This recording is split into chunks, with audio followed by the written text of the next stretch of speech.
Hey guys, tonight we drift into the sandstone hush of a Nabataean Caravanserai, one of those desert way stations where merchants, animals, and wanderers alike could find brief comfort before the long road resumed. You're arriving at the edge of dusk. The heat of the day is easing off, but the stone still radiates warmth under your feet. Wind snakes through the narrow entrance and dies quietly in the central courtyard, where shadows stretch like lazy cats. The walls are tall, thick, and pressed close with the color of powdered cinnamon. Lanterns begin to flicker on one by one, glassless niches carved into stone where oil lamps are lit with pinched fingers and practiced hands. Their flames tremble with the wind's slow sigh. One caretaker adjusts a lamp with the back of his sleeve, then squints up at the dusky sky as if timing the sunset.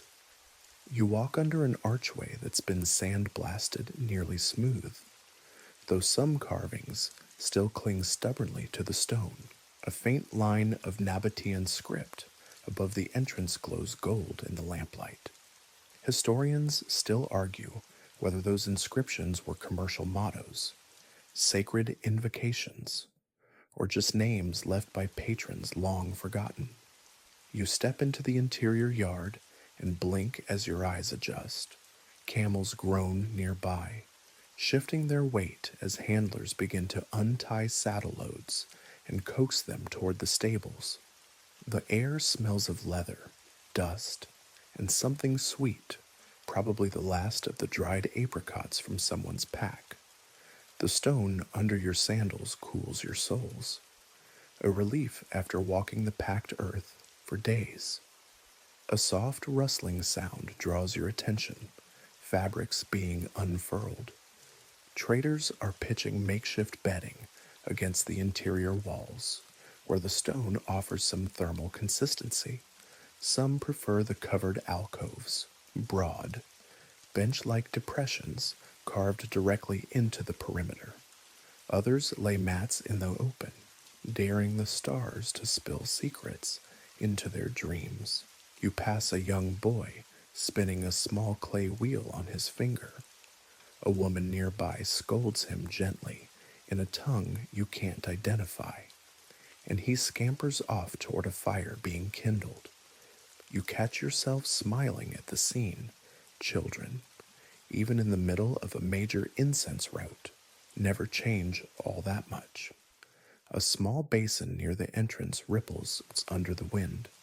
The water is low but clean, and you suspect it was drawn earlier in the day from a deep underground cistern. Nabataean engineering was nothing short of remarkable. Their city of Petra alone boasted complex water management systems, diverted channels, hidden pipes, and even ceramic filtration methods. You briefly imagine a Roman architect having a quiet meltdown over how efficient these desert dwellers were. Someone offers you a seat. It's a simple gesture, but here in the Caravanserai, it might be the equivalent of a golden handshake.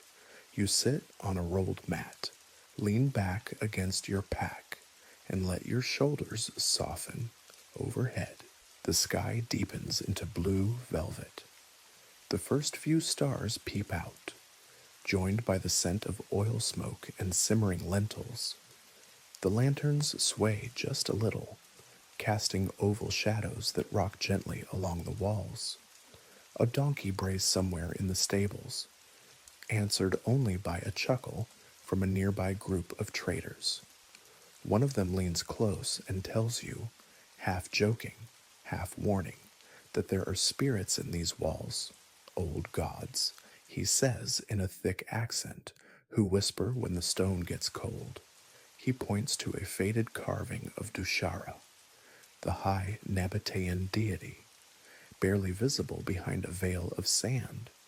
His expression doesn't give away whether he believes what he's saying, or whether he just enjoys the thrill of unnerving newcomers.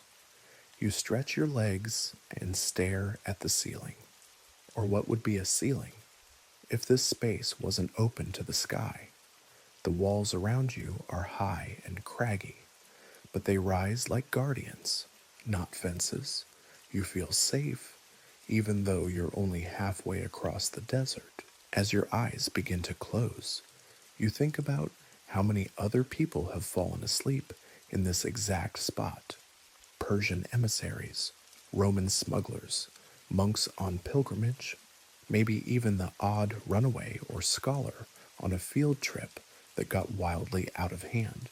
You're one dot in a constellation of weary travelers, and for now, that's enough. Still, you keep one hand on your pack, not because you're afraid, just because desert habits die hard. A breeze kicks up, fluttering the corner of someone's blanket. The oil in the lamp beside you gutters once and steadies. You hear the soft clip of sandals behind you, and then the pad of bare feet. Somewhere out in the corridor, a camel sneezes. Sleep doesn't quite take you, not yet, but your muscles loosen and the heat leaves your bones. You sigh. The stone exhales back. By the time you rise again, the courtyard has quieted, the twilight has fully settled, and the lamps glow brighter now, their reflections dancing gently across the curved walls. The caravans that arrived earlier have been tethered and unburdened.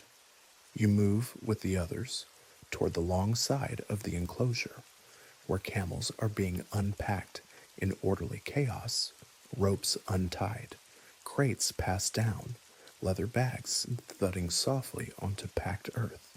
You decide to help, if only to stretch your legs. One of the handlers nods in thanks and hands you the end of a coiled rope. The camel, unimpressed by your city-born efforts, huffs at you and turns its head away, clearly having opinions about how long its day has been.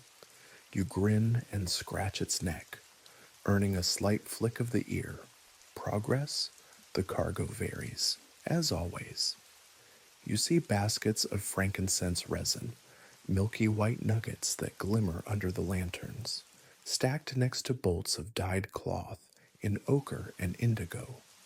One man grunts as he lowers a bundle of dried herbs from the camel's back, muttering something about Persian customers and picky tastes. You notice amphorae lined up against the wall, sealed with wax and bearing faded merchant stamps. These loads don't just speak of trade, they hum with it. The cloth might be from Palmyra, the incense from Dhofar. The amphorae could contain olive oil from Gaza or wine from the highlands of Moab. It's a living museum of exchange, pressed into canvas and clay. Historians still argue whether these caravanserais functioned more as warehouses or inns. But to you, the answer seems obvious. They were both, and more. A trader beside you pauses, rubbing his shoulder, and makes a dry joke about being more pack animal than man. You nod in sympathy and offer him a fig from your pouch. He accepts with a grin and mutters something in a dialect you don't recognize.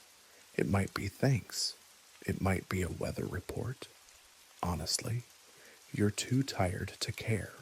In the distance, two younger boys are engaged in a mildly disastrous attempt to roll a barrel across the uneven courtyard floor. It wobbles, tips, rights itself, and proceeds to chase one of them in an unexpected burst of momentum. The onlookers burst into laughter as one boy dives for safety. The barrel stops against a bale of straw, blessedly intact. You hear a woman call out from the kitchen arch, more of a niche with hanging pots and coals, and several porters hurry toward her, carrying small bundles. Likely payment for dinner, a pinch of spice here, a trimmed length of fabric there. Nabataean trade wasn't just gold and coin. Barter ruled these spaces just as much as silver scales did.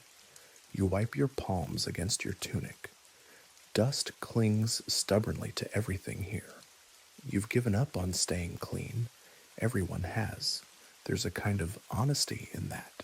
At the far end of the yard, a camel kneels reluctantly, a handler tugging its bridle and muttering words both coaxing and exasperated. The beast finally settles, groaning like a cranky elder. The handler throws you a look that says, "Every day," and you nod like you've been wrangling camels for years. In truth, this whole scene feels both ancient and oddly familiar. Maybe because shared labor, especially the kind that follows long days and longer roads, has a rhythm to it. Even if you've never been here before, your bones remember, somewhere behind you. A door creaks open. A group of merchants steps out, wiping their hands on their robes. You can smell roasted lentils and lamb fat clinging to the warm air. One of them offers you a seat near the fire. You decline for now, your limbs are sore, but still restless. You prefer to keep moving. You glance upward again. The sky has gone navy. Stars appear in trickles at first, then in vast sprays. The Milky Way bends overhead like a river of spilled flour. You think about how many other travelers have looked up from this exact spot, wondering how far they had left to go. You wonder how many left their names behind. Later, someone drapes a wool blanket over a bale and gestures for you to sit. You do. A long sigh slips out of your throat before you can stop it. Across the courtyard, a man tunes a stringed instrument, possibly a barbat, plucking each note gently into the night. It's not music yet, just tones testing the dark. And then, one by one, the traders start laying out their goods in tidy piles, not for trade, but for inventory. Silk unfurled, leather spread, small copper mirrors catching the lamplight. You're reminded of the way some people empty their pockets at the end of a day, cataloging the evidence of motion. One trader unwraps a small clay tablet and begins comparing marks with those in his ledger. Another has wax seals affixed to bundles with cord, likely proof of origin or purity. There are faint arguments over scratches, missing items, or weights that seem slightly off. You overhear one pair whispering about taxes at the next stop. Too high, one mutters. Always too high, the other shrugs. Better than bandits. They both nod grimly. The desert keeps its own kind of balance if one threat fades. Another usually steps in to borrow its cloak, just as you start thinking about food again. A small hand tugs at your sleeve. It's the same boy from earlier, the one with the clay wheel. He offers you a date, still warm from his pocket. You accept it with a grateful smile, and he runs off before you can say anything more. You bite into it, sweet, a little dusty, perfect. The camels have stopped groaning. The lamps hum like tired bees. Your legs ache, but in that good, lived-in way. As you shift your weight and close your eyes for a moment, you feel, oddly, like you belong here. The next thing you're aware of is the sound of dripping, slow, measured, like a lazy clock counting seconds. You open your eyes to find yourself beside a sunken basin, carved into the very stone of the courtyard floor. The lamplight still shimmers around the edges, but it's quieter now. Fewer voices, less motion. Most have retired indoors, leaving only the essential sounds, the occasional shift of a camel, the faint clink of pottery, and this slow, rhythmic drip. You crouch beside the basin and peer in. The water's surface glints under the flame nearby, reflecting your own drowsy face and the high stone lip that surrounds the pool. You dip your fingers in. It's cool, startlingly so, and refreshes you more thoroughly than a full night's sleep. You take a clay jug from a nearby ledge and lower it with care, watching the water swirl as it fills. This cistern is deeper than it seems. Nabataean engineers were famously skilled in harvesting every drop of water the desert gave up. Even grudgingly, they carved channels into the rock, built ceramic pipelines beneath city streets, and created hidden reservoirs that could last for months. Petra, their rose-red crown jewel, thrived in arid lands thanks to an intricate hydrological system that modern archaeologists still marvel at. You sit back, jug in hand, and take a long sip. The water tastes faintly mineral, no surprise, but it's clean, cleaner than you expected. A fringe fact you overheard earlier comes back to you. Some caravanserais were designed to catch dew, actual dew, trickling along grooved roofs and stone gutters at dawn, stored away in hidden pockets. It seems impossibly clever, but here in the desert, clever is survival. Someone joins you, a woman with a copper vessel and a tired smile. She nods to you, lowers her pot, and fills it silently. She then dips a scarf into the water, wrings it out, and dabs her forehead. You copy her, finding sudden comfort in the small gesture. There's a slow, shared peace here, one that transcends language. Maybe thirst creates its own kind of fellowship. She leaves without a word, her sandals whispering against the stone. You remain seated by the cistern, mesmerized by the patterns the flame casts on the water's surface. It ripples gently, catching the dim light in loops and spirals. If you look too long, you might fall into it, not physically, but in the way thoughts slip down wells when the world gets too quiet. You notice grooves in the stone surrounding the basin, long, shallow lines leading outward like tributaries.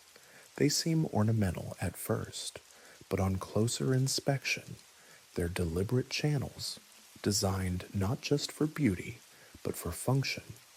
They guide runoff from brief desert rains, rare but potent, into the heart of the storage system. Historians still argue whether these waterworks were local innovations or borrowed from earlier Levantine models. But the truth probably lies somewhere in between. A young man arrives next, his arms full of empty flasks, each corked with care. He greets you softly and sets about filling them. As he works, he hums, off-key, gentle, but oddly hypnotic.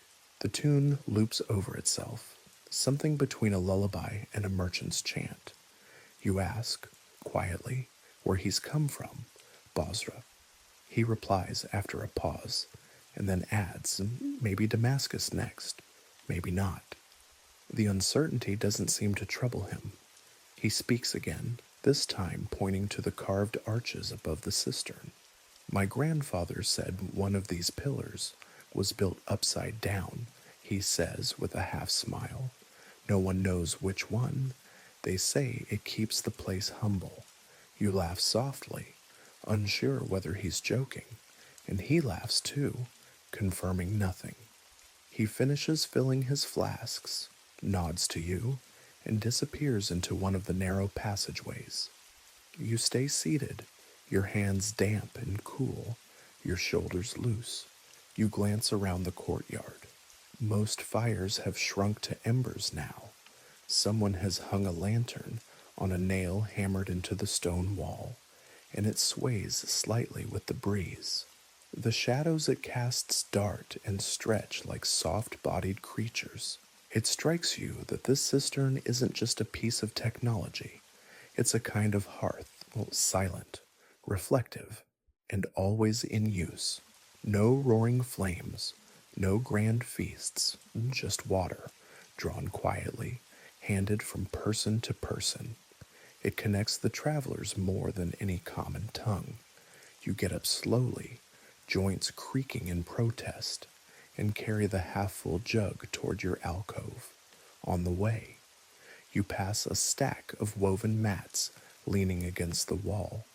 Someone has left their sandals beside them, leather thongs tied with worn blue string.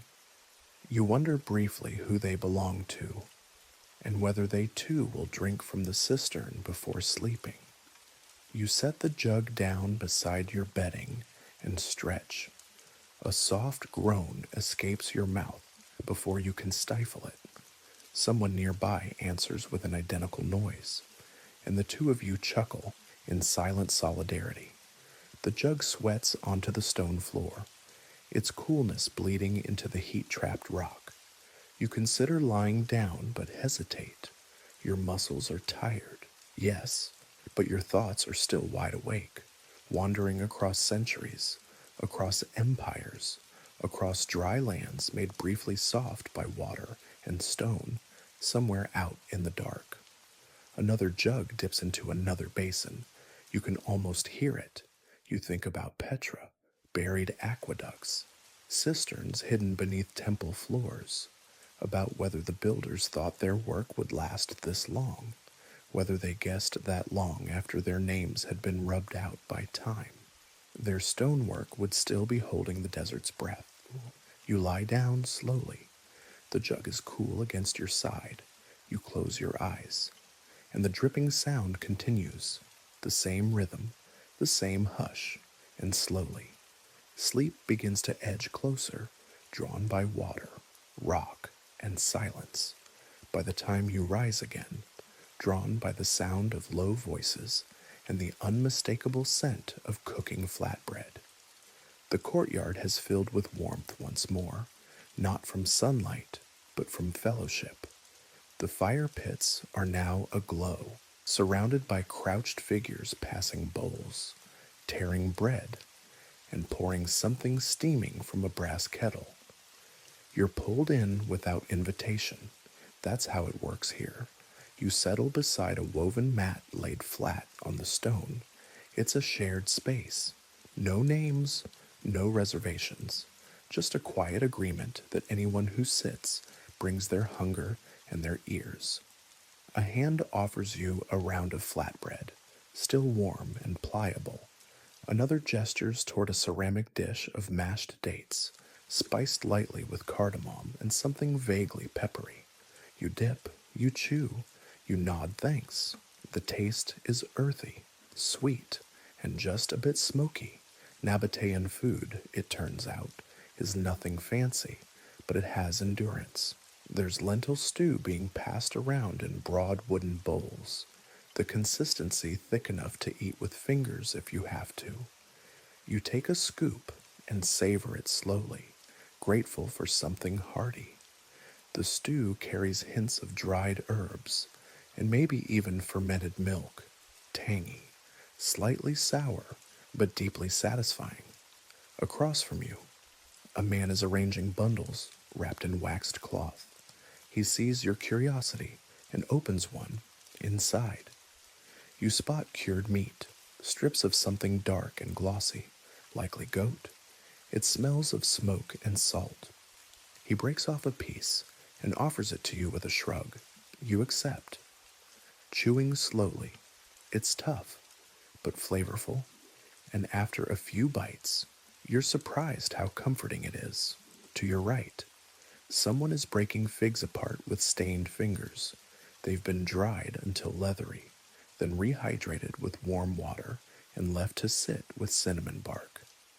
The resulting texture is strange, almost syrupy, but your tongue quickly adjusts.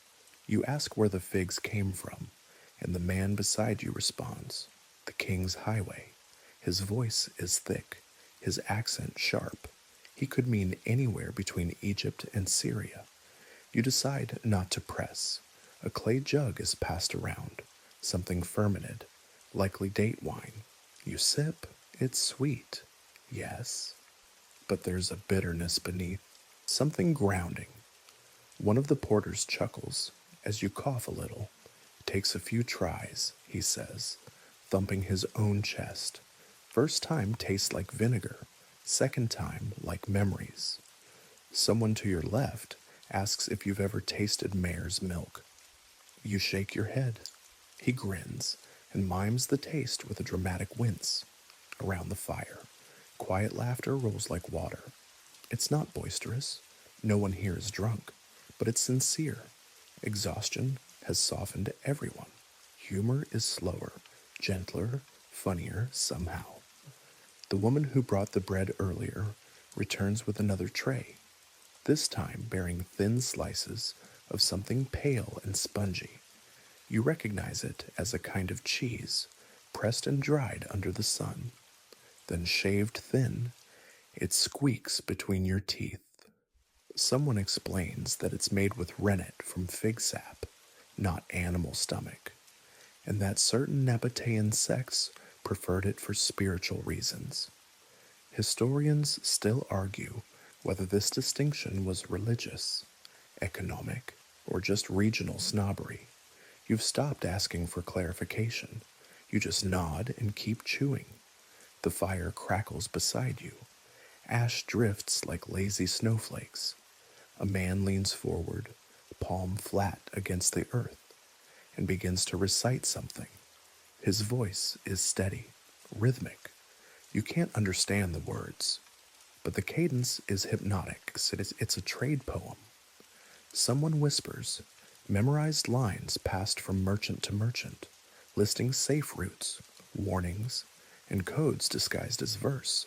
If the fig tree leans, beware the forked road, he intones.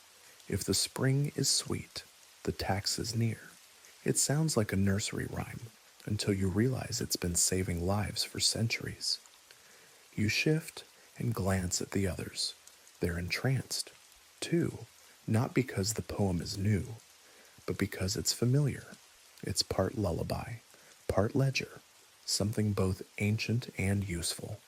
You wonder how many such verses exist, folded into songs and prayers, disguising advice as beauty. Another round of bread is offered. You decline this time, stomach full. Someone hands you a bowl of nuts, salted and roasted over coals. You nibble absently, listening as two traders debate the best crossing near Aqaba. One insists the cliffs are too dangerous. The other claims he knows a guide who can outwit even the greediest customs officer. The argument is friendly, almost theatrical. You notice that no one here eats alone. Even those who arrived in pairs have now drifted into larger circles. Food is the great dissolver of boundaries in this place, wealthy or not, seasoned or new. If you're chewing, you're participating. Someone says grace aloud, not to one god, but several. The names come in a quiet tumble dushara, Al-Uzza, a whisper of Isis, even a nod to Zeus for good measure. The Nabataeans were famously syncretic, blending deities from cultures they traded with. You've heard it called polite pantheism, just in case one god is listening more attentively than the others. You lean back on your hands, belly warm, head drowsy. The meal is winding down, bowls are scraped clean, flatbread folded and tucked away for the morning. Someone tosses herbs into the embers, sandalwood and thyme, maybe to sweeten the smoke. It works. The air smells suddenly luxurious. You close your eyes briefly, not to sleep, just to rest them behind your eyelids. The voices around you blur into texture, the kind of soft background noise that feels ancient, as if you could reach through time and find another version of this same meal happening hundreds of years ago, with different faces but the same stories. When you open your eyes, the fire has burned lower, and the stars have multiplied above. Someone begins playing a reed pipe, the notes rising and falling like breath. It's not a concert. It's not even music, really. Just sound offered into the night, like incense without smoke. You sigh and lie back on the mat. The stone is cool beneath you again. A donkey brays. Someone chuckles sleepily, and a fig stem rolls near your elbow. You leave it where it lands. The fire has dwindled to embers, and most voices have faded into snores or murmurs. But the silence doesn't last long, not here. A new sound rises gently, the low hum of conversation in overlapping languages. You stir from your reclining position and shift to sit up, drawn by the gentle chorus of different voices, like moths around a shared flame. It isn't loud, it's layered, familiars and foreign at once. You follow the sound to the north end of the Caravanserai, where a few clusters of people remain awake. Some are wrapped in shawls, others still seated cross-legged, gesturing slowly with their hands. One man speaks with a slow cadence in Aramaic, punctuated occasionally by laughter. A woman responds in something Greek-sounding, but clearly flavored with another accent, possibly Nabataean or even Egyptian. It's not a debate, or even a proper conversation. It's a shared drift of thoughts, passed like warm cups of tea. You sit down at the edge of the circle, unnoticed at first. No one's eyes are on you. That's comforting. There's something hypnotic about listening to a dozen different dialects being spoken at once, some rolling, others clipped, all softened by the hour. No shouting, no salesmanship, just stories, quietly exchanged. The Nabataeans were polyglots by necessity. Their position as middlemen on the great incense and spice routes demanded it. Aramaic was the lingua franca of the region, but inscriptions and surviving documents show they used Greek, South Arabian scripts, even some traces of early Arabic. Historians still argue whether they preferred Aramaic as a practical tool or clung to it for cultural pride. But in a place like this, pride seems beside the point. Communication is everything. You focus on a conversation nearby. A Roman-looking merchant with a scar across his cheek is explaining something about taxes to a man with a heavy southern accent. There's much gesturing. Occasionally, they switch into shared fragments of a third language, maybe Nabataean or something else entirely. The details don't matter. What you hear is the fluidity of the exchange, the way they adapt, borrow, mimic, like water finding the best path downhill. Someone beside you taps your shoulder and asks, in decent Greek. If you speak Egyptian, you shake your head. The man smiles and switches effortlessly to Persian-accented Aramaic. You shrug, amused, and answer in your own broken version of the same. He laughs, not unkindly, close enough, he says. You fall into an easy rhythm. He tells you about his route, how he followed the incense trail from Marib through Karyat al-Fal, then turned west toward Petra. His words are slow, deliberate. You reply in bits and pieces, mostly listening. You admit you're not a traitor. That gets a chuckle. Everyone becomes one eventually, he says, even if they only trade stories. To your left, a young man is sketching something in the dust with a stick. You lean to look. It's a rough map, not to scale, not entirely legible, but clearly meant to be read by the few who already know the land. A second man adds a note in Nabataean script, 3 dots, a line, and a half circle, possibly a road marker, possibly a warning. It occurs to you that much of the knowledge here isn't written anywhere else. Not in scrolls, not in city archives. It's passed through mouths, through hands, through gestures at night beside embers. Knowledge that lives, only so long as someone is awake enough to share it. You wonder how many secrets have already vanished into the sand.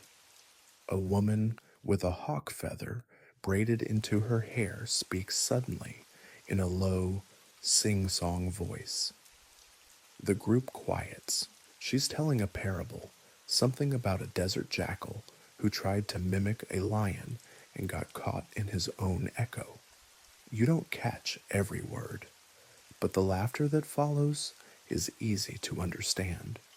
It's not just the story, it's her voice, her rhythm, ancient oral storytelling, passed down from grandmother to granddaughter, now tossed into a circle of strangers under the stars. You start noticing the variety of accents. Some tilt toward Mesopotamian vowels, others round their consonants like those from Alexandria.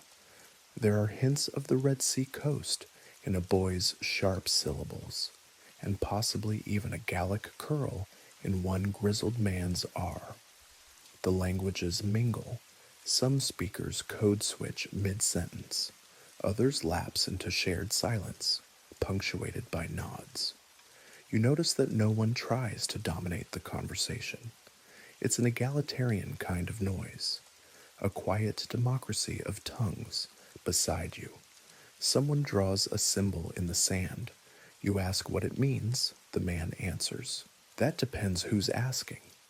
Then he grins, wipes it away with his palm, and begins humming softly. The night wears on.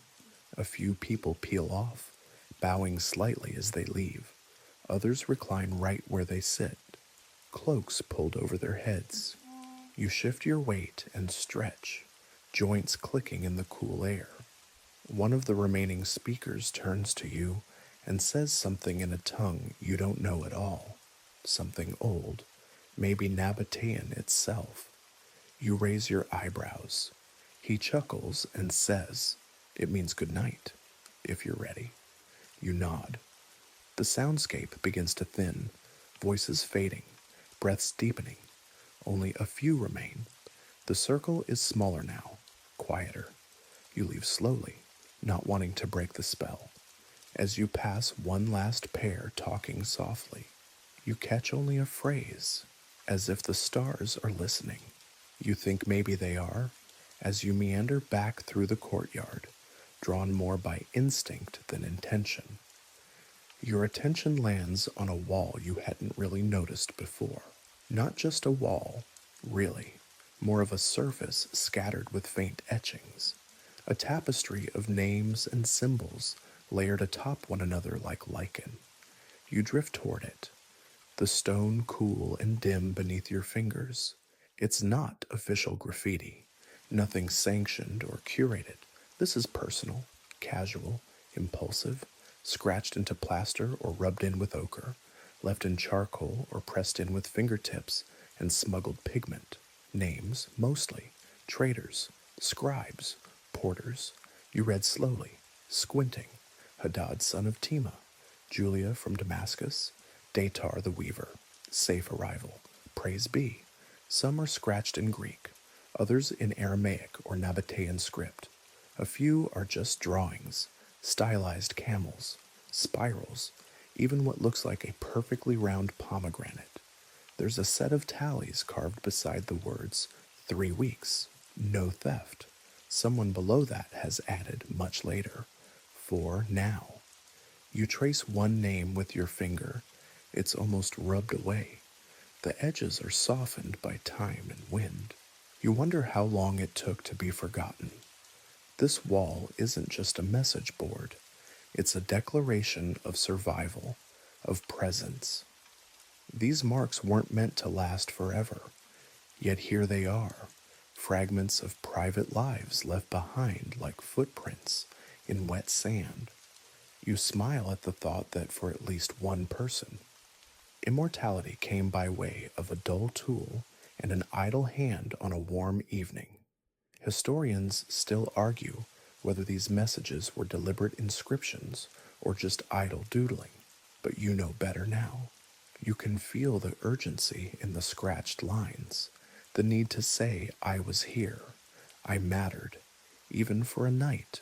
Near the bottom corner, you spot something peculiar, a tiny scrawl in what might be South Arabian. You can't read it, but it's accompanied by a small carved turtle. Odd. You glance around, half expecting some context to leap out at you. None comes. You'll never know what it meant, but someone once did. Just above it, someone's etched a poem, or at least the start of one. My legs are stone, but my goods are sound. The sand is cruel, but the well is kind. The rest fades off. You try not to fill in the blanks. Better to let it rest, unfinished. You look up and realize others are here too, silently reading. A man with a turban leans forward to brush dust from a set of symbols. A woman with rings on every finger traces an old phrase with one long nail, lips moving as she deciphers it in her head. No one speaks. This isn't a library, it's a graveyard of stories, and every visitor reads as mourner, pilgrim, or thief. A soft laugh escapes you as you notice one message carved low and wide: food bad, camels worse. Someone later added beneath it, you married one, and beneath that, only her smell. You move along the wall, like a priest inspecting relics. You find several messages written upside down. Were they errors, playful subversions, or simply done by someone lying on their back? Resting, stylus in hand, hard to say. You hope it was the latter. It feels more human that way. There's a spot on the far end where the plaster has been smoothed over, fresher. Someone didn't want a message remembered. Maybe it was a name cursed. Maybe a symbol of someone exiled. Maybe it simply cracked and was patched over. You run your hand across it and imagine what used to be there. You sit on the stone floor, leaning against the wall now. The ground is cold, but not unfriendly. You think about writing something yourself, not profound, just enough. A name, a thought, a joke, maybe. But you hesitate, not out of reverence, but out of fatigues. You let the urge pass. Instead, you just look. The wall continues upward into shadow, higher than your head can crane. More messages hide there, probably ones only visible in daylight, or to someone determined enough to climb. You think about all the people who must have stood here, stared here, spoken to this wall like it was a friend. You wonder who answered. Then, a sound of faint scratching. You glance sideways and see a young girl with a shard of broken pottery, carefully etching something near the bottom corner. Her father notices, sighs softly, and lets her be. You rise slowly and stretch. Your legs are stiff, but your thoughts feel loose, uncoiled. As you walk away, you cast one last glance back at the wall. It watches you with 1,000 eyes, a slow archive of hands and memories, still growing. You smile, not because you left your name, but because you read theirs. The sleeping chamber is darker than the courtyard, quieter too, though not entirely silent. You step through a low arched doorway and feel a change in the air immediately. The coolness settles over your shoulders like a shawl. Inside, the lanterns have been dimmed, some replaced entirely by stubby candles flickering inside shallow stone niches. You pause to let your eyes adjust. The chamber is long and rectangular, carved directly into the rock. Along the sides run low, stone benches, sleeping platforms, smoothed by generations of travelers curling into themselves under thick woolen wraps. A few are already occupied. You hear steady breathing, a rustle of cloth, someone muttering gently in their sleep. One man snores softly, punctuated by a whistle at the end of each exhale. You make your way along the perimeter, sandals brushing the dust, and find an empty bench near the far end. It's narrow, but long enough to stretch out. Someone has left a woven mat there, folded neatly. You unfold it, lay your pack beside you, and sit. The stone under the mat still holds the day's heat, but it's fading. You exhale deeply, the sound swallowed by the thick, porous walls. Above you, small slits in the ceiling act as vents, primitive skylights. A few stars peer through, perfectly framed by stone. You tilt your head to find constellations and recognize none. Even the sky here feels unfamiliar. Its order different. Its map shuffled by distance. There's a soft scrape nearby. You glance to your right. A man is carefully lighting a lamp with a twig dipped in oil. He shields it with his hand until the flame steadies, then places it on a shelf above his bedding. The light catches on the silver of his beard.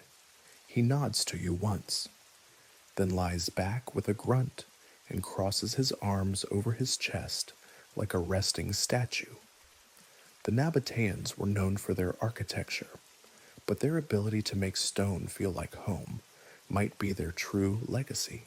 Petra, after all, wasn't just a monument, it was livable. Historians still argue whether the carved interiors were mostly ceremonial or domestic, but when you're inside one like this, that debate seems beside the point. This room isn't theoretical. It breathes, it muffles, it shelters. You lie down, arms folded under your head. Your spine protests. The mat is thin, still. You feel strangely comfortable, like the stone is holding you up with practiced hands. Somewhere in the room, someone is whispering a prayer. The words are Nabataean, but the cadence is universal. A few others murmur in response. It's not a communal ritual, more of a gentle habit, a quiet protection against the unknown of night. A breeze curls down from one of the ceiling vents and ripples the edge of your blanket. You pull it higher. You can smell dust, old wool, a hint of rose oil. Someone nearby must have rubbed it into their palms before lying down. To your left, a trader begins to dream aloud. He speaks in fractured phrases, names perhaps, or half-remembered cities. The words are soft. The syllables float up like steam, then fade. He'll remember none of it in the morning, but for now, we're all part of his landscape. You hear another man shift, then mutter something about goats. The words 5 dinars trail behind like a ghost. Even in sleep, commerce persists. Above you, through the stone-framed stars, a wisp of cloud slides past. It doesn't blot the sky completely, just softens it, like silk laid over glass. You wonder how many people have slept here. Hundreds, thousands traders, diplomats, fugitives, pilgrims, maybe a prince disguised as a pauper, maybe a thief carrying a holy relic wrapped in goat hair and lies, maybe just someone like you, tired and curious, halfway between two unknowns. There's comfort in not knowing. You shift onto your side. The bench groans slightly. So does your hip. You chuckle into your blanket from a few feet away. Someone responds with a sleepy murmur of agreement. The universal language of sore joints. In the far corner, a candle flickers once and dies. Its absence doesn't make the room darker. It just gives the other lights more space to glow. You close your eyes. A camel brays softly from the stables outside, its voice muffled by stone. The walls reply with a yawn. The sleeping chamber settles again. Breathing deepens, one by one. Voices dissolve. The stars remain. You don't sleep long, not yet. Something keeps you gently tethered to the edge of wakefulness. A rustle nearby. The faint shift of sandals across stone. Then a low voice, not meant to disturb, calling softly through the sleeping chamber. You rise quietly, rubbing your eyes, and follow the sound. Outside, the courtyard is cooler, calmer. The fire's gone out entirely, leaving only faint orange smears in the ashes, but in a quiet corner near the main gate, a figure sits beside a small brazier, its coals glowing soft red, its warmth contained like a whispered secret. It's the caravan leader, the one whose face you only glimpsed earlier in passing, silver in his beard, a heavy robe wrapped around his shoulders, and a posture that somehow still suggests alertness, even while sitting. He nods as you approach, not inviting you, not dismissing you, just acknowledging your presence. That's invitation enough. You sit beside him, the stone beneath you still warm from the day. Between you sits a pot of tea, resting directly on the coals. He lifts it with tongs, pours slowly into two small cups made of blackened bronze, and hands one to you without a word. The tea is spiced, cinnamon, black pepper, maybe bay leaf. Not sweet, not bitter, just grounding. He speaks first, in a voice made for firelight. Long journey. You nod. He doesn't ask where from. That's not important here. Instead, he gestures toward the courtyard around you. Do you know how many feet pass through this place before ours? You glance across the paving stones, their edges worn like old memories. Thousands, you guess. Hundreds of thousands, he replies. Some going north, some west. Some never made it out again. He sips his tea. Caravan leaders are half myth, half logistics manager. This one feels like both. His voice is rich, but even his hands are resting on his knees, are calloused, though his fingers are stained with ink. He's not just a merchant, he's a witness. You realize that's what defines his kind, not power, not wealth, but the ability to remember and retell.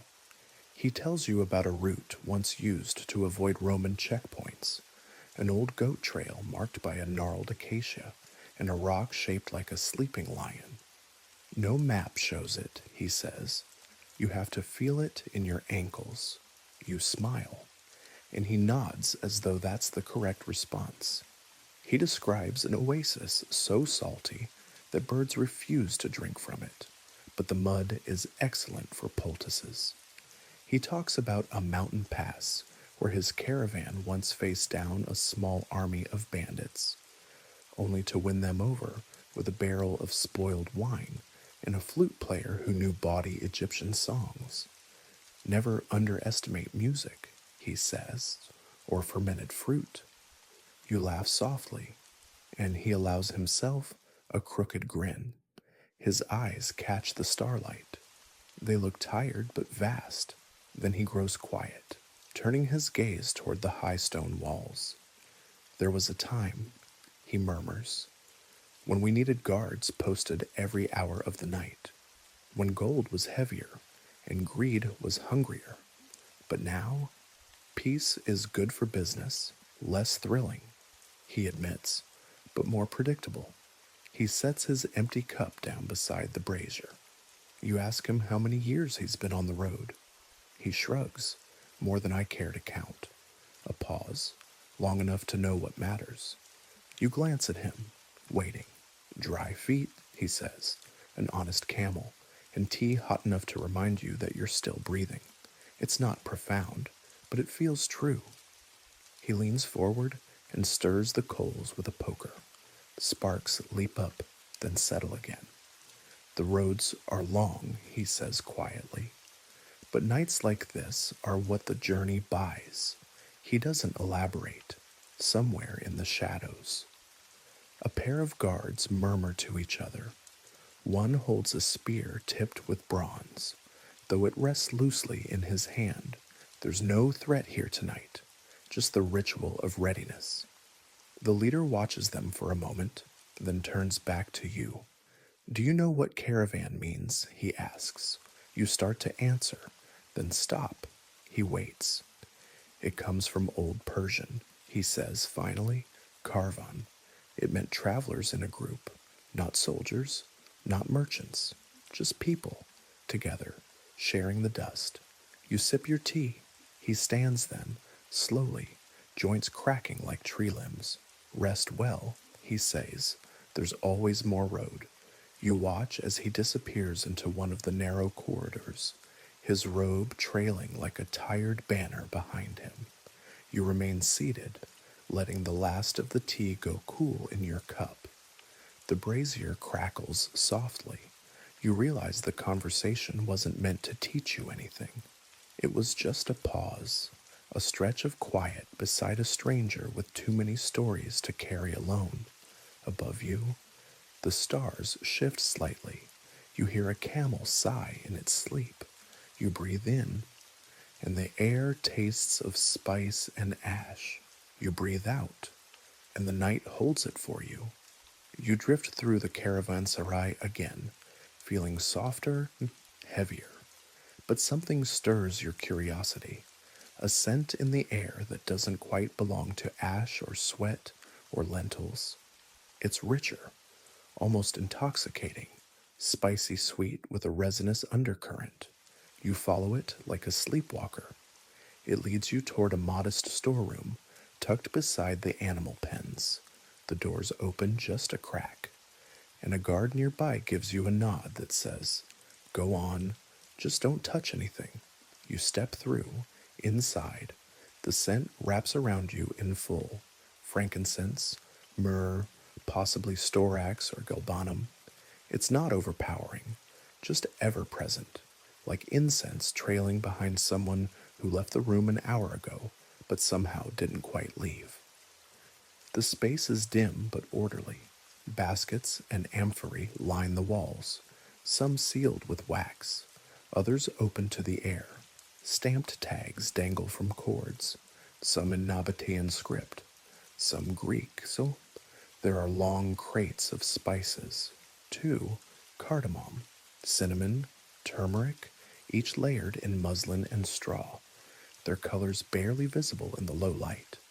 A wooden box filled with what look like dried limes sits near the entrance, its contents humming faintly with citrus.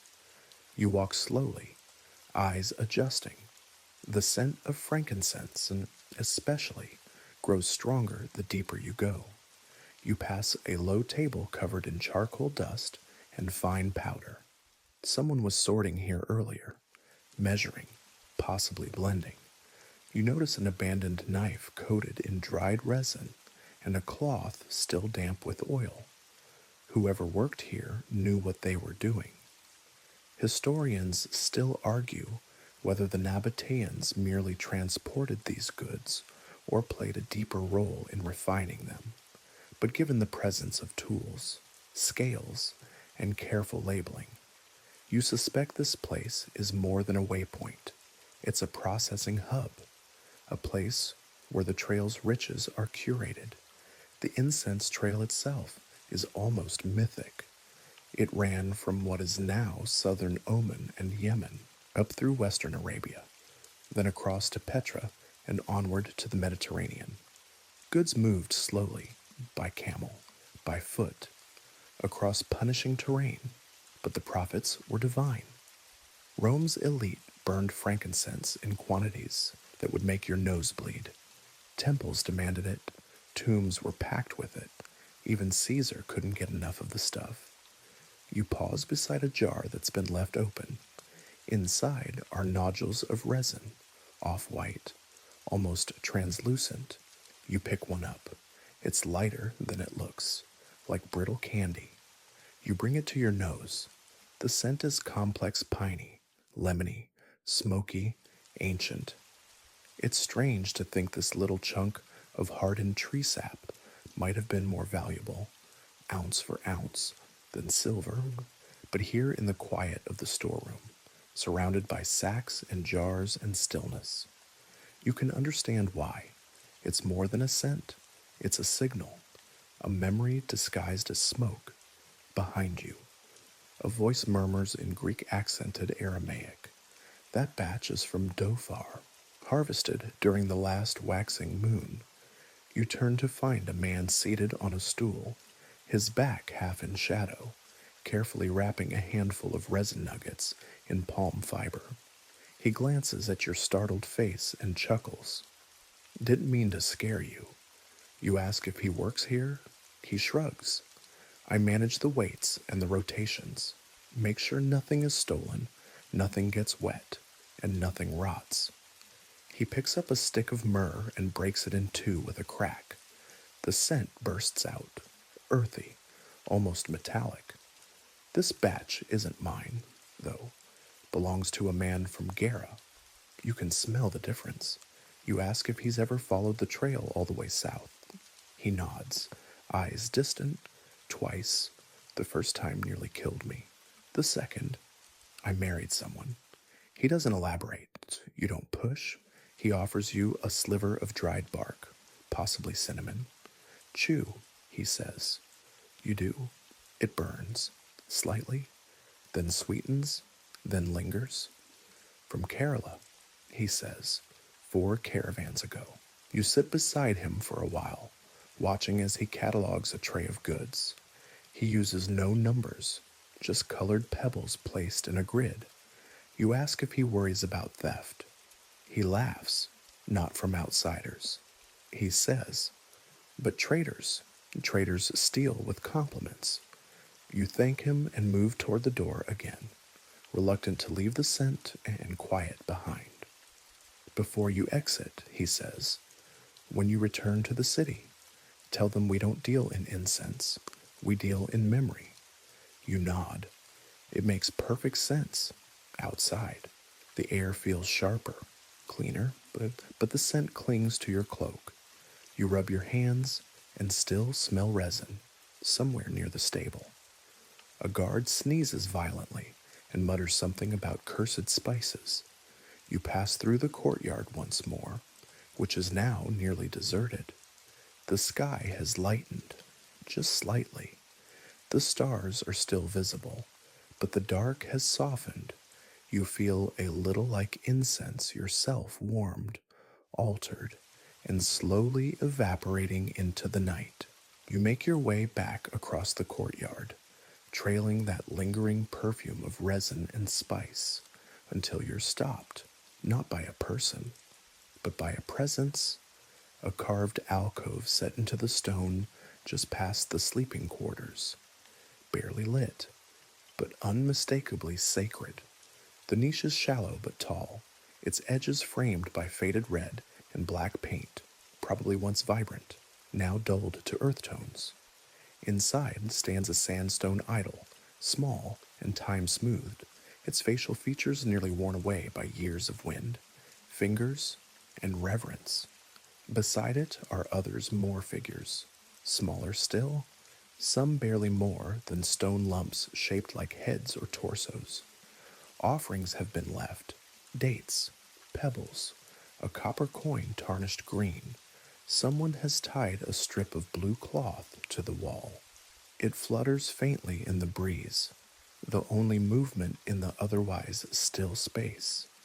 You lower your head as you approach, not because anyone demands it, but because something in the air here feels different, quieter, denser, like sound itself is kneeling. The Nabataeans were famously inclusive in their worship. They honored their own deities, like Dushara, the god of mountains and oaths, but freely welcomed others from neighboring cultures. Al-Uzza, a goddess of fertility and protection, was also revered here. Greek gods, Egyptian spirits, even Mesopotamian symbols, they all found niches in Nabataean shrines. It wasn't contradiction, it was accommodation. Historians still argue whether this syncretism was political or spiritual, but in a place like this, it feels simply practical. You kneel beside the niche and look closer. One of the figures has faint markings, etched at its base a crescent moon with a dot beside it. Maybe a lunar calendar reference, maybe a merchant's sigil, or maybe something else entirely. The stone isn't telling. You hear a soft footstep behind you. A woman approaches, older, wrapped in dark linen, silver glinting in her braid. She holds a clay bowl filled with sand and drops a small piece of incense into it. A thread of smoke rises, curling toward the idol. She closes her eyes, not in grand devotion, more like habit, like saying goodnight to an old friend. You don't speak, she doesn't either. She places the bowl gently on the ground, adds a small black stone beside it, and walks away without a sound. You study the shapes again. One figure is different, bigger than the others, but not because of size. Its posture is different, arms wide, as if welcoming or beckoning, or warning, you can't tell. Near the top of the alcove is a carved triangle, its lines simple, but deeply incised. It might represent a mountain, or a flame, or something lost to time. You glance to your right and notice a smaller alcove, less ornate, but still treated with care. Inside it sits a smooth egg-shaped stone placed on a woven mat. Someone has etched concentric circles into its surface, though erosion has softened them. A feather lies beside it. You're not sure what it means. That's fine. The thing about ancient gods, especially ones with names forgotten or only half remembered, is that they rarely need you to understand them. They just need you to acknowledge that others once did. You sit beside the niche for a while longer, listening to the quiet, letting your mind drift. You think of temples built and destroyed, names praised and erased, and how worship, stripped of hierarchy and spectacle, feels so much like simple attention. A stillness offered, a moment shared. Eventually, a faint breeze shifts the incense smoke sideways, brushing your face with warmth and spice. It smells faintly of the storeroom you just left, or maybe it just reminds you of it. Scent loops through memory like twine. You stand slowly, knees protesting, and give a slight nod to the figures in the niche. You have nothing to leave behind. No coin, no date, no sacred object. But you whisper a thought instead. It's not a prayer. Exactly. More of a thank you. As you step back, another visitor arrives. A boy this time, no older than 12. He holds a small carved figurine of a lion, worn smooth at the corners. He places it reverently at the edge of the niche and presses his forehead to the stone wall beside it. He says nothing. You leave him there, letting the gods, whatever shape they take tonight, keep their own counsel. Outside the alcove, the courtyard seems just a little lighter. The lamps flicker as if in approval, or maybe the wind just turned again.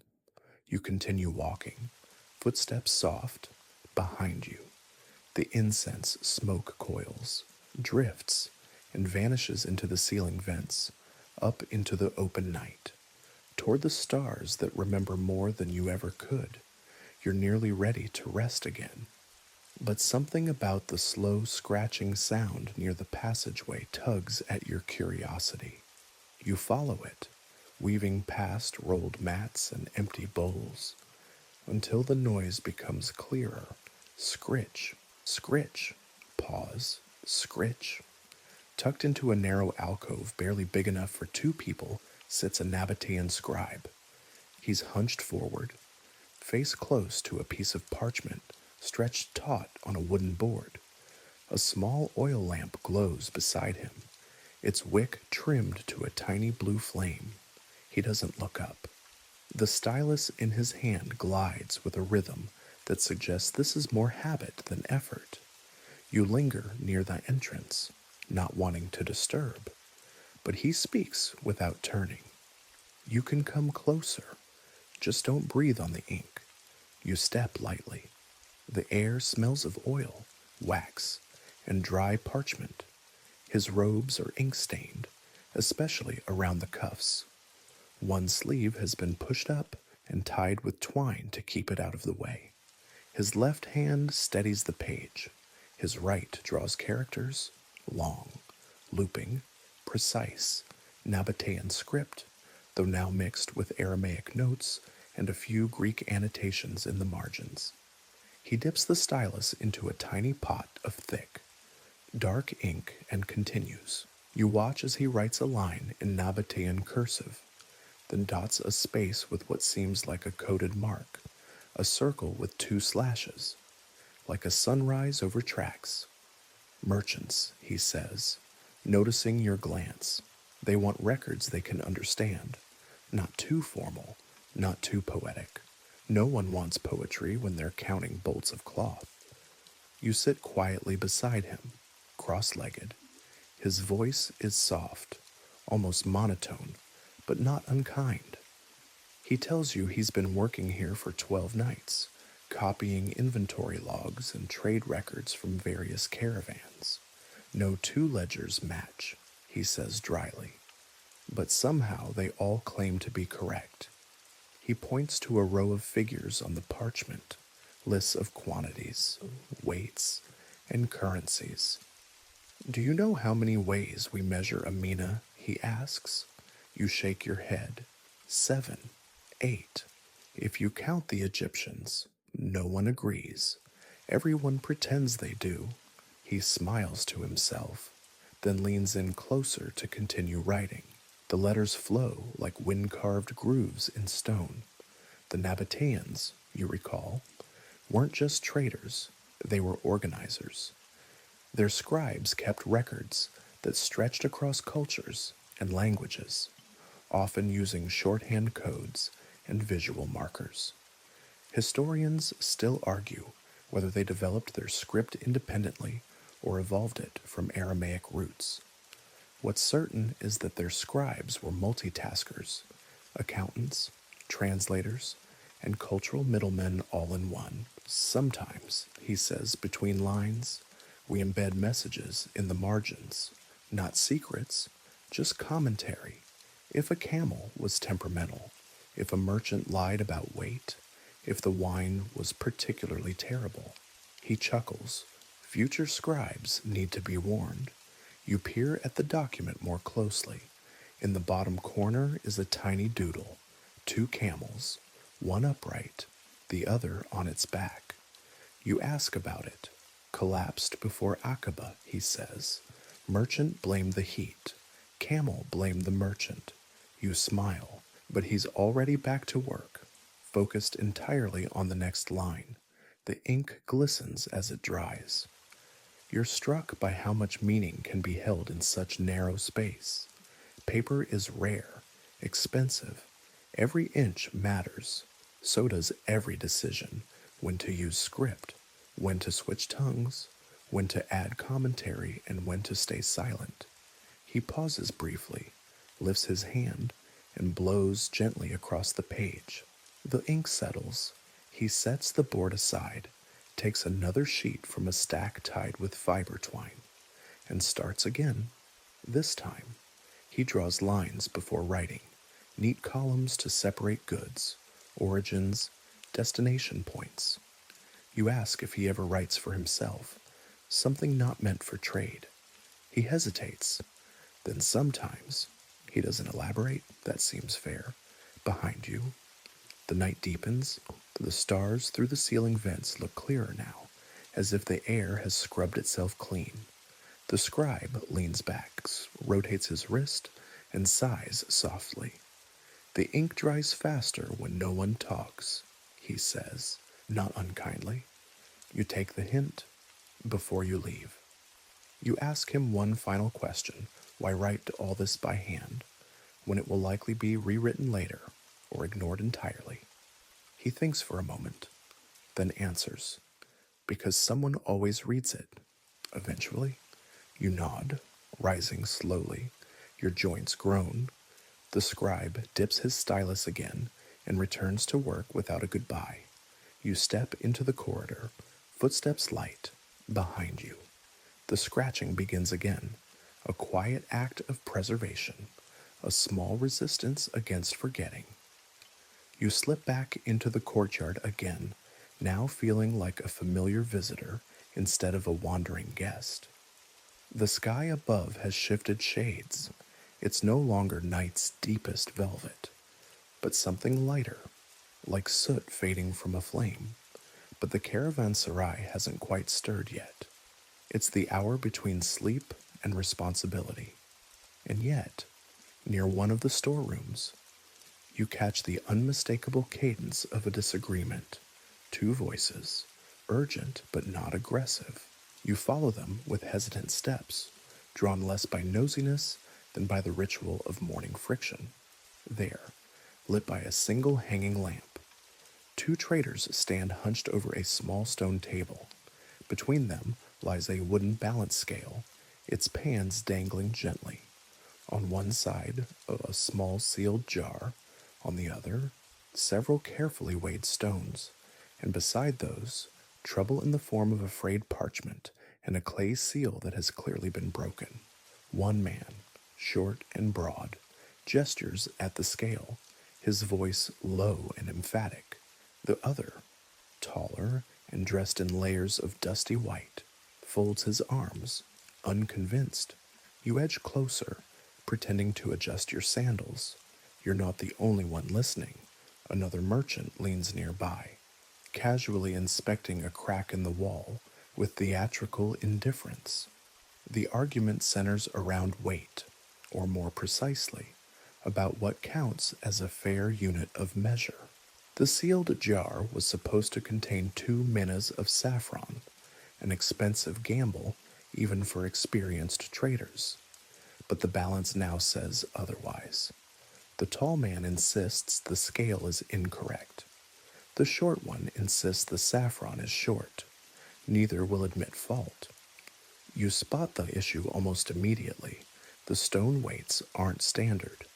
One bears a small carved crescent, another a dot inside a square. These aren't just chunks of rock. They're markers tied to different cities' systems. Petra, Palmyra, possibly even Babylon. The Nabataeans were known for their skill in trade negotiation, but even they had to juggle weight systems.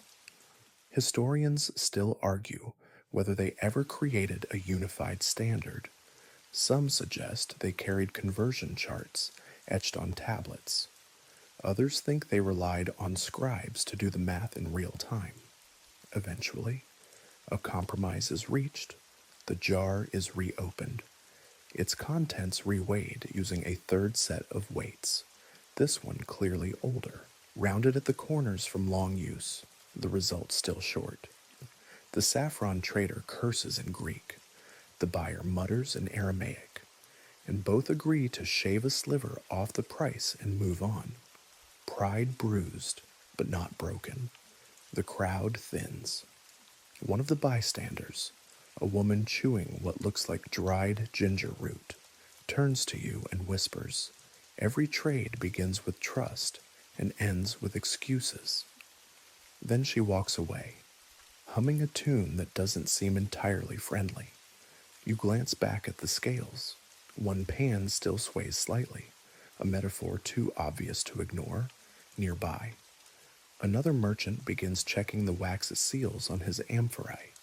He holds each up to a lamp, squinting to confirm their stamps, some square, some oval, a few bearing stylized camel figures. You see his lips move as he counts under his breath. When he finishes, he nods once, rolls the jars back into their straw-lined crates, and marks a symbol on his ledger, a circle crossed with a line. Possibly verified. Possibly don't worry. The weighing and sealing rituals are as much about psychology as precision. Everyone knows someone might cheat, but everyone also knows that trust, however fragile, keeps the system moving. You move closer to the table and examine the unused weights. One is shaped like a duck, another like a cube, with a tiny hollow sound when tapped. You pick it up. It's heavier than it looks. A voice behind you says, "That one's from Petra, filled with lead." You turn to find an old man with bright eyes and a toothless grin. Don't trust the pretty ones, he adds. He tells you about a trade dispute years ago, cinnamon measured using hollow weights by the time they caught it. The caravan was halfway to Gaza. He laughs as if the loss still tastes delicious. You ask if anyone ever gets caught outright. He shrugs. Sometimes, but usually, they just leave early the next morning. You thank him and step back, watching as the tall man from earlier gathers his repacked jar and leaves without another word. The short one scribbles something into a ledger, clearly more satisfied than the other. You think of the scribes, of the traders, of the caravan leader by the brazier. Everyone here is balancing something, not just weights and prices, but expectations, risk, reputation. The scale pan still sways. You watch it until it stops. Then, from a shadowed bench, a young apprentice pipes up, asking his mentor how to tell if a scale is cheating. The mentor grins, pulls a coin from his pouch, and places it in the boy's palm. If it feels lighter than your conscience, he says, check again.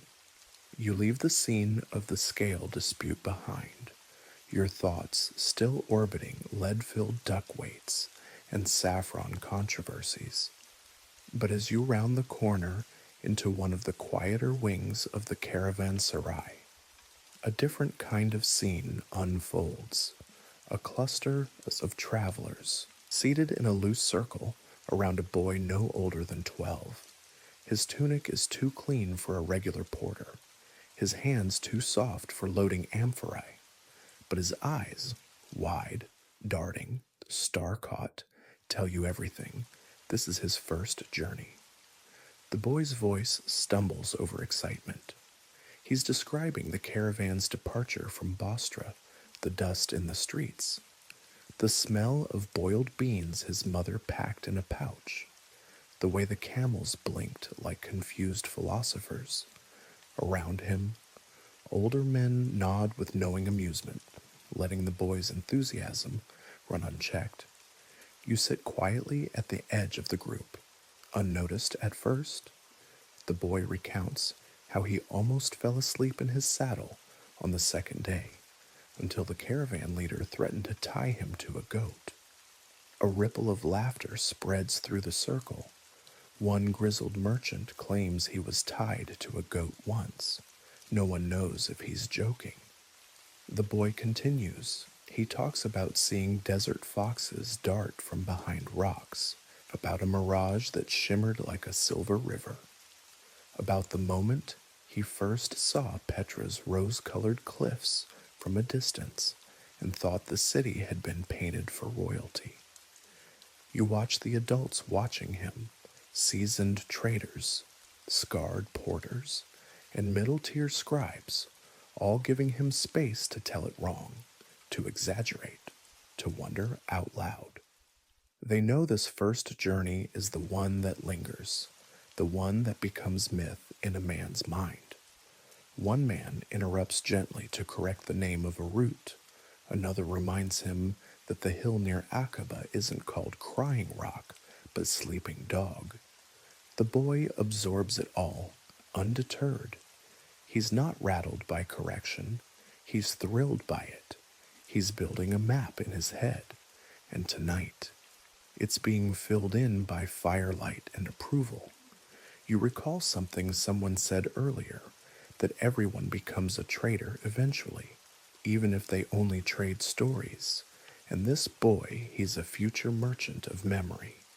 A short lull falls, and he shifts nervously, aware for the first time that he's held attention too long. Someone passes him a dried fig, and he eats it in thoughtful silence. Then, in a softer voice, he says he dreams of riding the full incense trail, all the way from Arabia to the Great Sea. A quiet of approval rumbles through the group. One old man leans in, toothless and slow. Just don't try it in one season. Boy, the desert has moods, another adds, and always bribe the customs officer before he finds your wine. The boy furrows his brow, filing this away like sacred law. Someone asks if he misses home. He nods, then shakes his head. I miss my sisters, he admits, but I don't miss chores. That gets the biggest laugh yet. You lean back against the stone wall, warmed by the circle's easy rhythm. There's no hierarchy here, just a moment of gentle allowance for a child to believe that all roads are new, and that he might one day walk them all. One man, fiddling with a bronze ring on his thumb, begins to share a story of his first journey. It starts with a camel, ends with a broken axle, and includes a misunderstanding about whether a certain village permitted sandals indoors. Everyone chuckles, especially when he mimes being chased barefoot through thornbrush.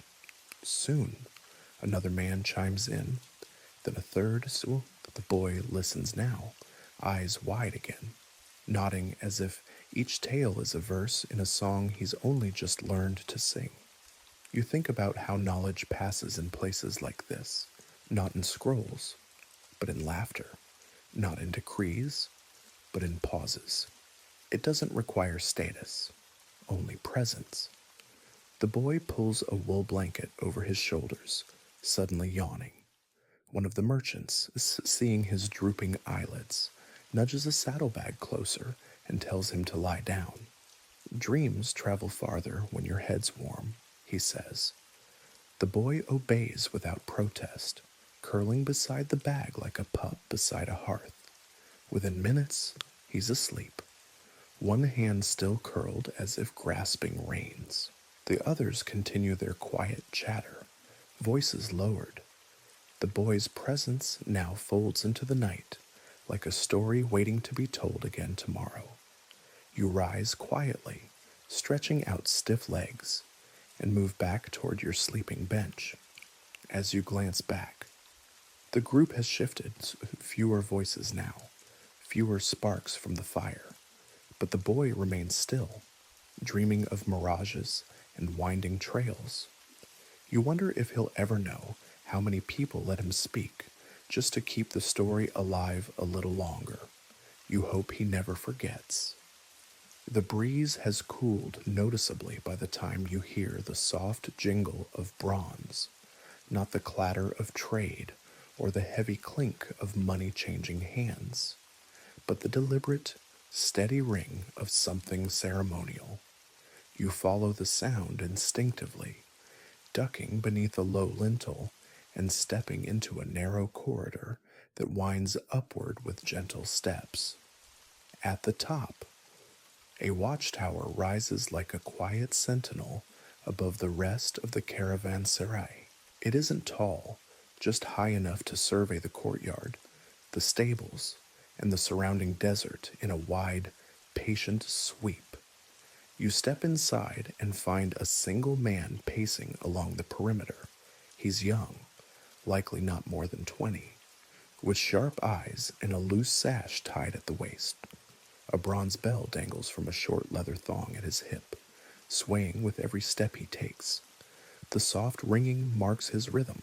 Left, right, pause, left, right, pause. You realize he's not just passing the time, he's making his presence known. A low, audible assurance that someone is watching while the rest of you sleep. He nods when he notices you, unsurprised. You're not the only one who can't sleep, he says. His voice carries the easy lilt of someone born far from here, possibly along the Mediterranean coast. You join him at the low stone ledge, gazing out. Below, the caravanserai looks like a sunken hearth. The lamps cast halos of gold against the sandstone, the embers of a world at rest. You can just make out the sleeping forms on benches and blankets. A few camels stir, adjusting their burdens and dreams. Someone coughs, someone sighs. It's quieter than usual. The watchman remarks, No donkeys screaming, no broken pots. You smile. A good night. He shrugs. The desert decides. You lean on the ledge and let your gaze stretch out across the black horizon. There's nothing but sand and stars, but in the distance, you notice a faint glimmer, a single, flickering light, maybe another caravan, maybe just a herder with a fire. It's too far to tell. The watchman follows your gaze. Sometimes I think the desert makes its own stars, just to see if we're paying attention. The words are unexpected, almost poetic. You glance at him. He grins. Don't tell anyone. I'm supposed to be intimidating.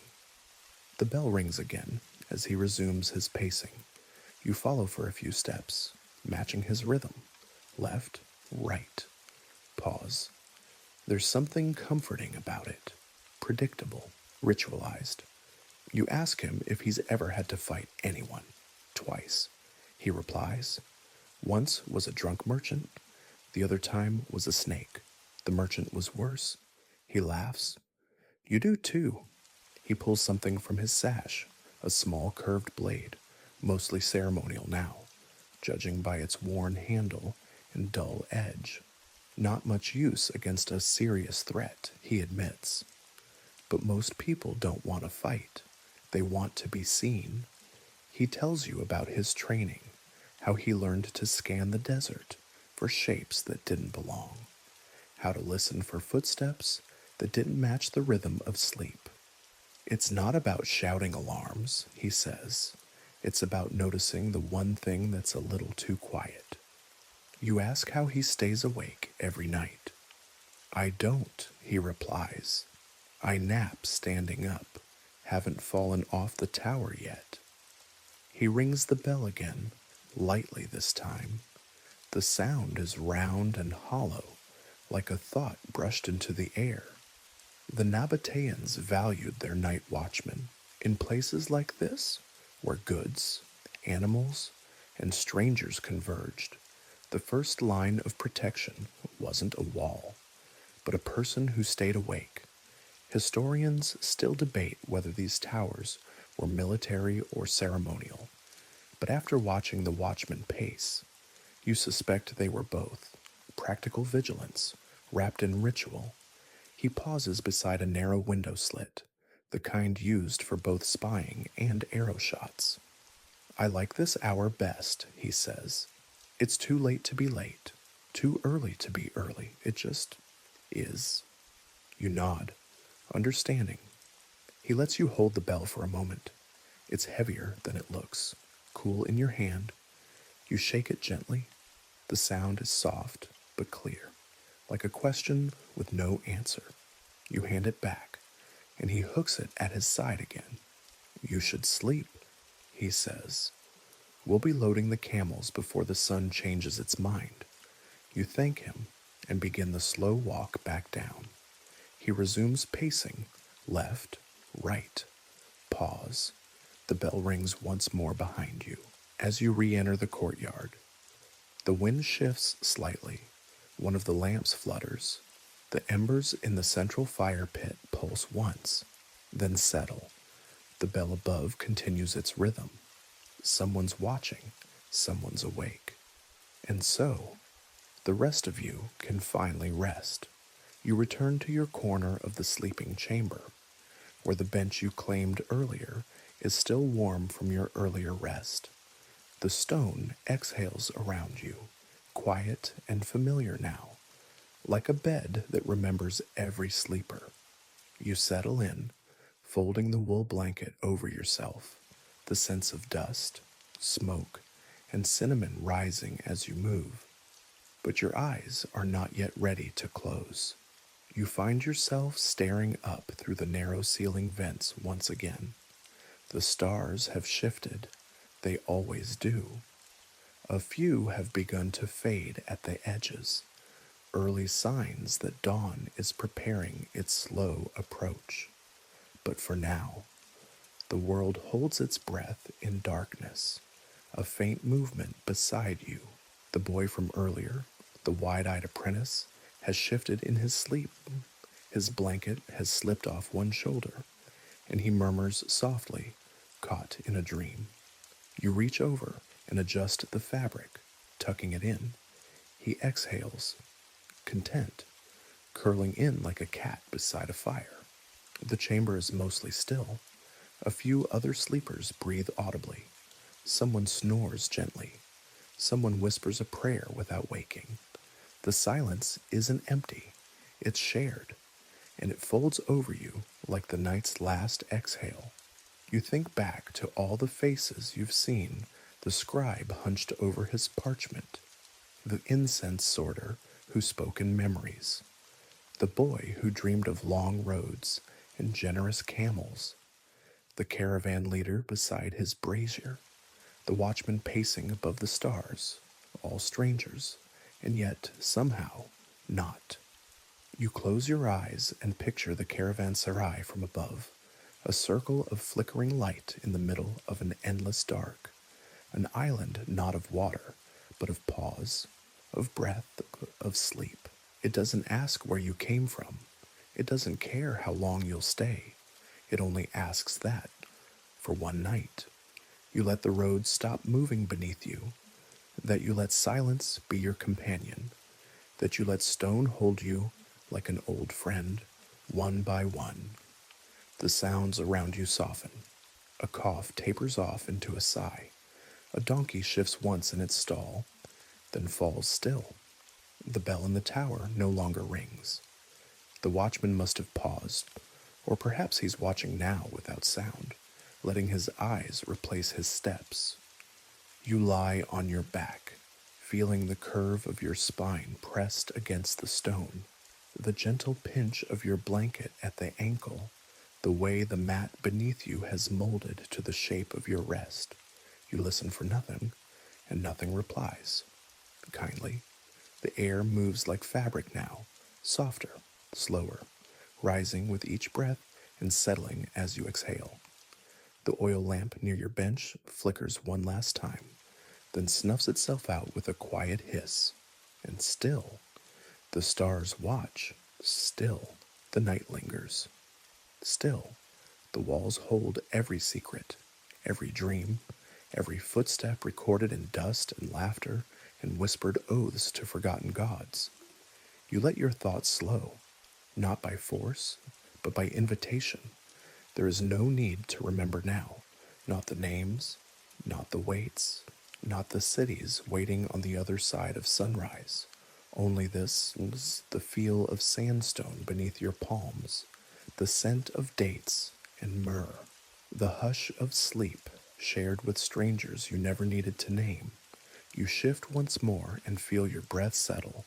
You let go of the day, and at last, the stone cradles you. The night deepens now, and even the wind seems to hush its voice. Across the wide silence of the sleeping chamber, every movement has stilled. There are no more stories being told, no scales being argued over, no names being etched into soft plaster walls. Only breathing, only warmth, only rest. Above you, the sky waits without urgency. The stars grow faint not from fading, but from gentleness, like lanterns being dimmed one by one in a room where everyone has already closed their eyes. You lie still, your heartbeat softened, your thoughts unbraiding like silk cords left unwound.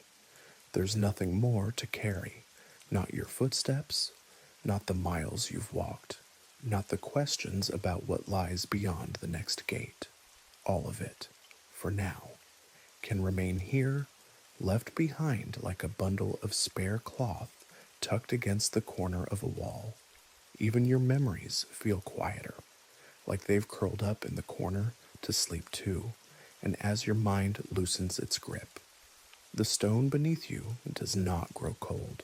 It holds you gently, patiently, as if it's been waiting all this time just to carry the shape of your sleep. One more soul, briefly passing, marked not by noise, but by stillness. So let the wind rest, let the walls hold their breath, let the soft hum of the ancient caravanserai cradle you, just as it has cradled thousands before, and sleep, sleep, sleep.